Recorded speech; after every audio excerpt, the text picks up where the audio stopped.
Welcome to Book It, the show where I tell you about the latest books to hit the stands and the ones that you must lay your hands on. This week, Indian Railways celebrates 164 years. Well, that's right, that's how long it has been. And a book has hit the stands to celebrate this. Gurcharan Das, edited and written by Bibek Debroy, the Indian Railways, the weaving of a national tapestry. As you can see, I'm at the National Rail Museum. The child in me insisted that I sit on this rail track and give you a real picture of what it looks like. Well, this book is essentially about tracing the historical evolution of the Indian Railways over the last 164 years and actually goes even beyond that. The ambition of the Indian Railways, the setting up of the Indian Railways was really a work of a handful of very ambitious men who put a lot of pressure on the British Parliament to give them the financial deals that would work and that would enable them to take the risk to make this kind of investment. Interestingly, the book also traces that why the Indian Railways did not quite have the multiplier effect that it did in some of the other countries like Japan, US, and even in countries in South America.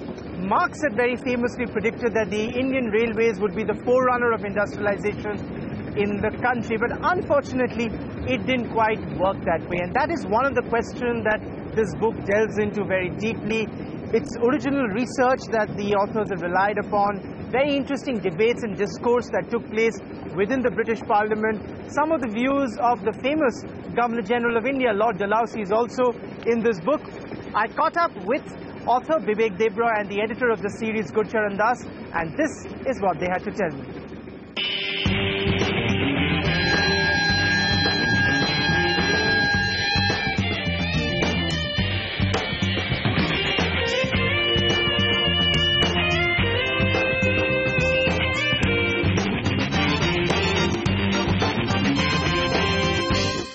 With me now is Gurcharan Das, the editor of the series, and Bibek Debroy, one of the lead authors for the book. Gentlemen, thank you very much for joining us this morning in the National Rail Museum. Gurcharan Das, let me start with you.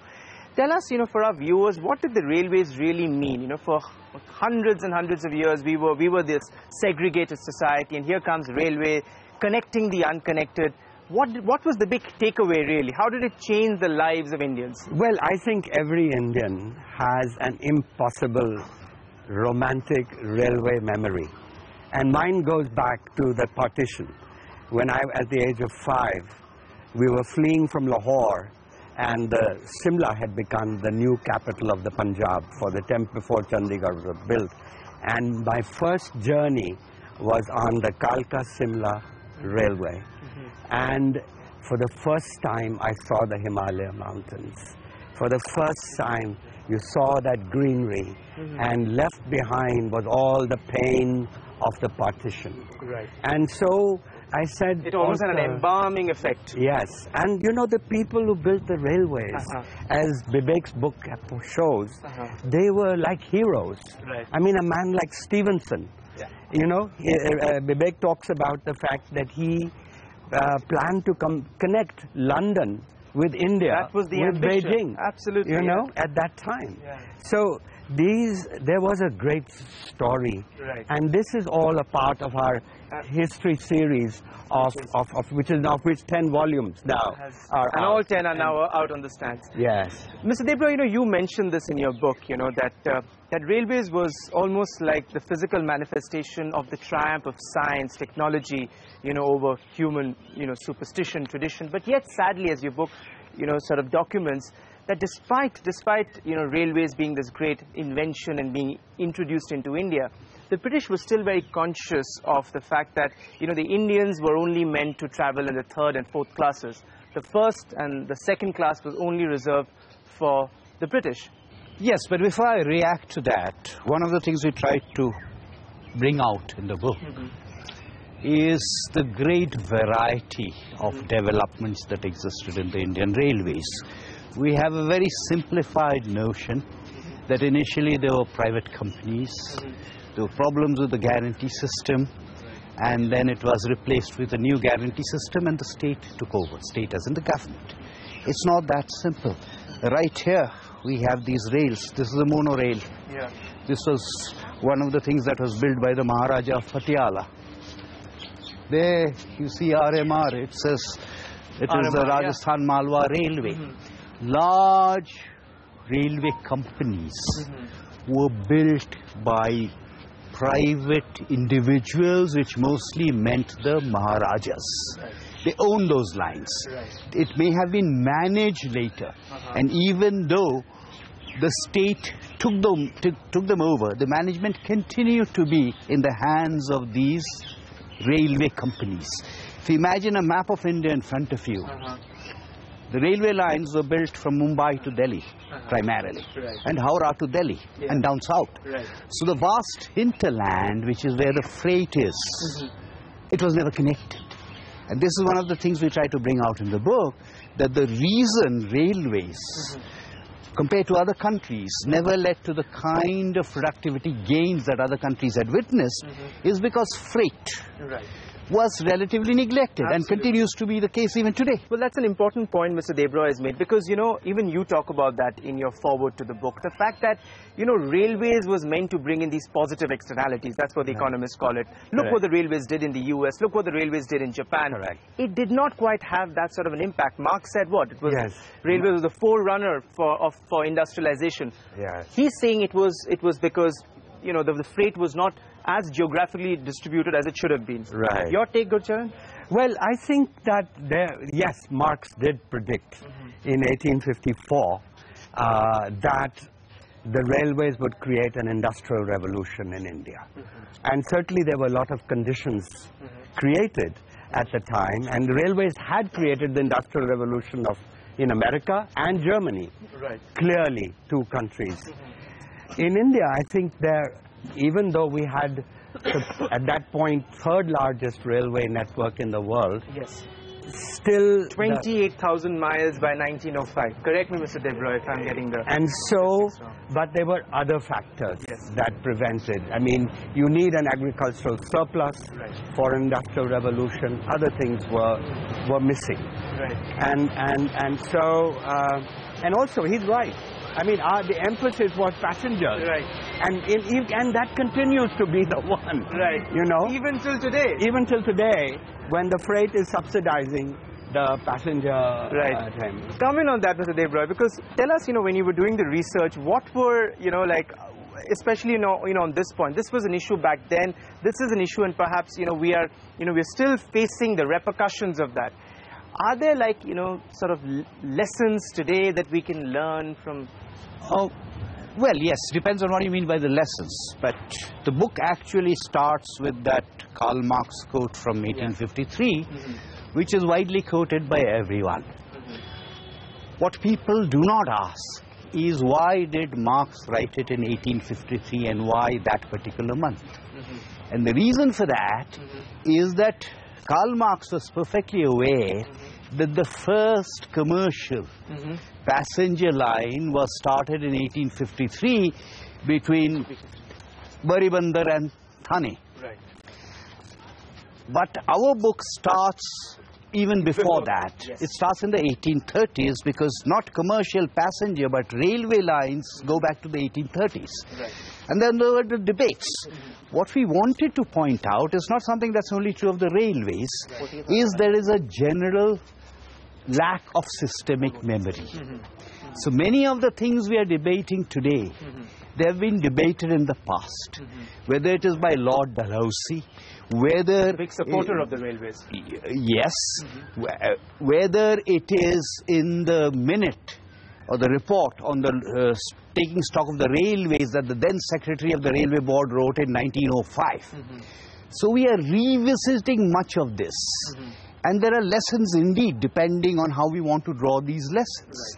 This entire debate about PPP and what form it takes, the jargon may be different, but it's a debate we witnessed in the 19th century. You know, one of the fascinating debates that Bibek covers in his book is a debate on whether we should have railways in India or the rivers, link the rivers and have river transport and at that time. And this was a real live debate that took place even in the British Parliament.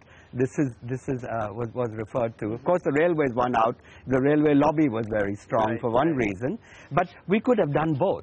I think we did not do enough in terms of the water transport. You know, and the other striking parallel that I find between the debates that took place then and a similar kind of discourse that we are finding here today, because at the end of the day, the railway was built in India, and there was an element of cronyism involved there, Mr. Debroy, because, you know, here they managed to exert a lot of influence in the parliament. They were able to sort of convince many of the parliamentarians of the economic, the business impact of railways, and importantly, they got a damn good deal from the government. Yes, well, I'm not sure whether I would use the word cronyism, but let's use the word cronyism. But what you need to realize is that much of what happened in India was reflective of what was happening in Britain. It was very similar to similar concessions that had been exacted also in Britain. And we talked about Dalhousie earlier. Dalhousie generally was in favor of the private sector. The moment that the Dalhousie period was over, you had the state creeping in as a mindset, and this is not something that's specific to the railways. It's true of what was happening in Britain, and therefore it was reflected in what was happening in India also. Right. No, because, you know, the fact is, Mr. Gurcharan Das, you know, we are still discussing whether, I mean, how much money should the private sector make on infrastructure? I mean, look at the, you know, look at the, you know, sort of experience with PPP, especially in highways are concerned. Sure. There's some striking parallels. Oh, yeah, sure, absolutely. The only difference is at that point, there was an exchange rate issue which also figured. In this particular case, we don't have an exchange rate issue. You want to comment on that? There are clearly lessons, and there's clearly no one truth and answer. What this railway teaches you is, you know, we say, oh, but they exploited us and the railways made big money. But actually, what Bibek shows is that the railways, until quite late, were actually losing money. You know, they weren't making money. And so it's very important. Because of this bias we have against the private entrepreneur, we think he's a crook who's going to just try to make money. And this is really the mindset that one needs to change, that in a PPP, it has to be win-win. You can't load all the liability on the private individual and get all the gains for the public. And so this is very important, the delicate thing. And the railways do provide a lesson because there were so many different arrangements. There was not just one guarantee system. There were many arrangements which were some work better than others. Any interesting, anecdote, Mr. Debroy? You've discussed some, especially sort of reproducing the minutes or some of the discussions that took place leading up to the railways. Because when you look at Gandhi's views on railways, he was acidic in his comments. He has said that it was almost like a bearer of plague. And he was. I mean, here he was the father of the nation, using extremely very, very strong words. No, look, there are anecdotes and anecdotes, and we don't have time for me to repeat the anecdotes in this show. So the readers should read the book, because the style of the book is driven by anecdotes.